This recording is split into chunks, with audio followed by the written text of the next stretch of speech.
C'est un périple dont il ne connaît pas la date d'arrivée. Parti le 8 janvier dernier près de Nantes, Anthony Gorius est sur l'eau pour rejoindre Nevers, sans aucun soutien motorisé, à la seule force des bras et du vent. J'ai un petit vent de rien du tout. Allez, allez. Aux côtés de Nina, son Fox croisé Bill, et à bord de sa petite toux cabanée construite par ses soins, ce marinier des temps modernes a voulu faire comme nos ancêtres, être capable de relier Nantes à Orléans en plusieurs semaines, mais depuis son départ, c'est parfois un peu compliqué.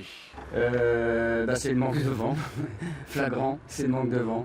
Parce que c'est ma seule propulsion, donc c'est mon moteur en fait, c'est le vent. Le vent, mais aussi le franchissement de certains ponts. Sur ces images tournées jeudi soir à Tours, les cordes ont été sorties pour pouvoir tirer le bateau, piégé dans les remous sous le pont Wilson. Cette fois, à Montlouis-sur-Loire, l'obstacle est franchi sans encombre, mais à chaque fois, c'est l'aventure. Alors Anthony a une idée très précise. L'idée c'est d'enlever en fait ces blocs et les anciens ouvrages en fait qui sont dans l'eau. Parce que beaucoup de problèmes c'est ça, c'est les anciens ouvrages qui sont posés dans le fond et qui gênent énormément au passage. Et ça serait d'avoir au moins une arche navigable, c'est-à-dire en laissant le passage libre, en virant les cailloux, tout ça.